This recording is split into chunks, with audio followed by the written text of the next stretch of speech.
Assalamualaikum warahmatullahi wabarakatuh. Halo teman-teman, gimana nih kabarnya?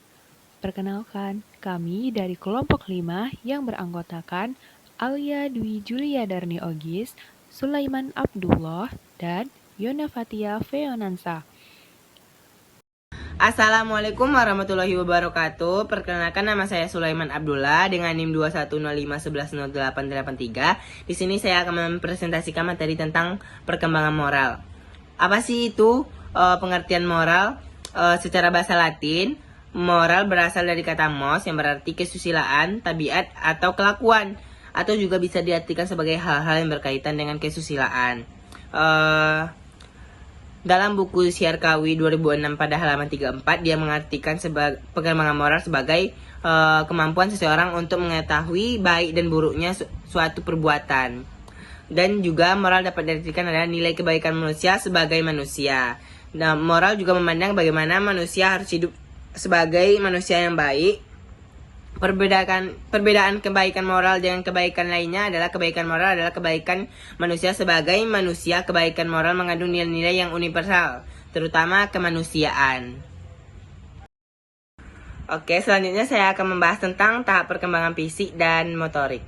Berbagai aspek perkembangan pada peserta didik dipengaruhi oleh interaksi atau gabungan dan pengaruh internal dari faktor internal dan eksternal. Pada perkembangan peserta didik, faktor internal ini meliputi faktor genetika atau pengaruh sifat-sifat kawan atau bawaan dari orang tua dan pada diri peserta didik. Sifat-sifat ini mendasari adanya perkembangan moral dikembangkan atau dibentuk oleh lingkungan keluarga.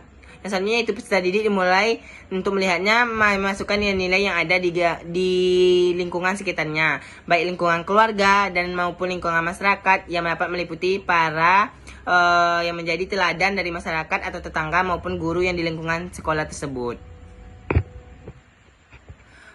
Selanjutnya, pada sosiologi beranggapan bahwa masyarakat atau lingkungan sendiri itu mempunyai peran penting dalam pembentukan moral, di mana dalam usahanya membentuk tingkah laku sebagai pencerminan nilai-nilai hidup tertentu.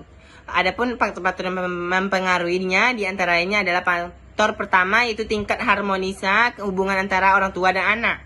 Yang kedua itu banyak moral. Yang ketiga itu banyak lingkungan. Yang keempat itu tingkat penalaran. Yang kelima itu interaksi sosial. Assalamualaikum warahmatullahi wabarakatuh. Perkenalkan, nama saya Yona Fatia Feonansa dengan NIM 2105125583. Saya sebagai penyaji kedua akan membahas materi tentang faktor-faktor yang mempengaruhi perkembangan moral. Perkembangan manusia ditentukan oleh interaksi yang berkesinambungan antara hereditas dan lingkungan. Pada masa pembuahan, sejumlah ciri pribadi yang luar biasa banyaknya sudah ditentukan oleh struktur genetik ovum yang dibuahi. Gen memprogram tumbuhnya sel tubuh sehingga kita terbentuk menjadi manusia.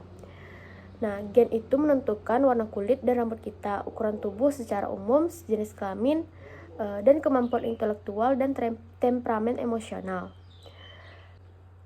Piaget menyatakan bahwa tingkat perkembangan moral dipengaruhi oleh dua faktor, yaitu faktor internal dan faktor eksternal. Faktor eksternal dapat dipengaruhi oleh orang tua dan kelompok teman sebaya, sedangkan faktor internal dipengaruhi oleh tingkat perkembangan internalnya. Kedua faktor ini tidak dapat dipisahkan karena pertumbuhan tingkat perkembangan moral memerlukan keseiringan antara faktor eksternal dengan perkembangan intelektual. Sedangkan Kohlberg mengemukakan bahwa perkembangan tingkat pertimbangan moral dipengaruhi oleh suasana moralitas di rumah, sekolah, dan lingkungan masyarakat luas. Nah, faktor-faktor yang dapat mempengaruhi proses perkembangan seorang individu dapat dibagi dalam dua kelompok utama. Yang pertama, faktor-faktor di dalam diri individu sendiri meliputi faktor-faktor endogen yang terdiri dari komponen hereditas atau keturunan dan faktor konstitusi. Dan yang kedua, ada faktor-faktor yang berasal dari luar individu yang tercakup dalam faktor lingkungan atau faktor eksogen, terdiri dari berbagai komponen lingkungan sosial, lingkungan geografis, dan fasilitas-fasilitas yang ada di lingkungan seperti makanan dan kesempatan atau perangsangan belajar. Faktor eksogen dapat dibagi dalam beberapa golongan. Yang pertama, lingkungan atau environment. Lingkungan yang dimaksud adalah lingkungan di sekitar individu yang turut mempengaruhi proses perkembangan. Individu dapat berkembang dengan baik dan mendapat dukungan moral dari keluarganya. Individu mungkin juga dapat berkembang kurang wajar karena lingkungan keluarga yang memberikan suasana yang tidak diterimanya, bahkan ditentang dalam bentuk ekstrim. Selain itu, ada juga lingkungan sosial. Lingkungan sosial yaitu lingkungan orang-orang di luar lingkungan keluarga, teman-teman di sekeliling rumah, atau di mana remaja sering berada atau berkumpul. Selanjutnya ada lingkungan geografis, yaitu keadaan iklim, cuaca, keadaan tanah, daerah tinggal seorang individu dibesarkan juga besar pengaruhnya terhadap perkembangan. Dan yang terakhir ada lingkungan sekolah, yaitu lingkungan sekolah meliputi lingkungan sosial yang jauh lebih luas daripada lingkungan sosial di rumah atau tempat tinggal. Nah, yang kedua, makanan.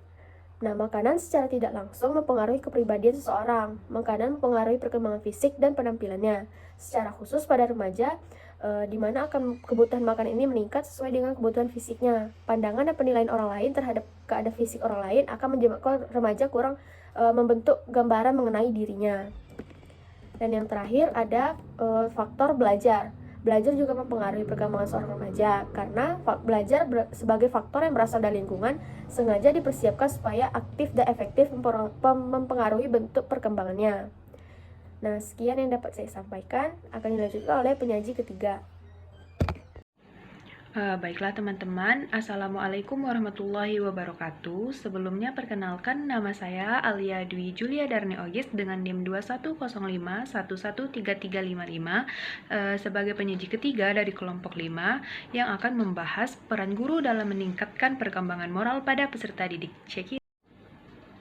Baiklah, yang pertama, peranan guru sebagai pembimbing. Peran guru sebagai pembimbing harus diutamakan karena kehadiran guru di sekolah adalah untuk membimbing siswa menjadi manusia yang dewasa, yang cakap tutur kata, perilaku yang baik, sikap, dan tindakan yang diperlukan peserta didik bagi perkembangannya. Tanpa bimbingan, siswa akan mengalami kesulitan dalam menghadapi perkembangan dirinya. Nah, contoh kecilnya itu seperti kita lihat dalam lingkungan kelas. Guru bukan hanya mengajar, tapi ia juga membimbing, membentuk karakter peserta didiknya. Misalnya seperti mengingatkan buang sampah pada tempatnya, lebih bertanggung jawab kepada kewajiban dia, yaitu belajar, membuat tugas, dan lebih menghargai teman, dan juga banyak contoh lainnya. Kemudian yang kedua, peran guru sebagai motivator. Dalam hal ini, guru berperan untuk memberikan pelajaran tentang kebaikan, di mana peserta didiknya itu diharapkan dapat berjalan sesuai tujuan yang baik. Contohnya, sebelum belajar, gurunya memberikan saran-saran yang baik, motivasi yang baik, atau memberikan sebuah cerita motivasi yang penuh semangat. Kemudian peran guru yang ketiga, yaitu peran guru sebagai model. Nah, dalam hal ini berkaitan dengan action dan performance. Peserta didik itu cenderung lebih cepat meniru apa yang ia lihat ketimbang apa yang ia dengar. Maka dalam hal ini, guru perlu menjadi role model yang baik bagi peserta didiknya. Kemudian yang keempat, peran guru sebagai komunikator. Guru yang baik harus bisa menjadi sahabat dan orang tua yang mengarahkan dan membimbing siswa dalam menambahkan pengetahuan dan mendidik tingkah laku agar siswa bertingkah laku yang baik dan berakhlak mulia baik di sekolah maupun di lingkungan masyarakat. Baiklah teman-teman, sekian pembahasan dari kelompok kami. Apabila ada kesalahan, mohon dimaafkan. Tetap jaga kesehatan dan tetap bahagia. Wassalamualaikum warahmatullahi wabarakatuh.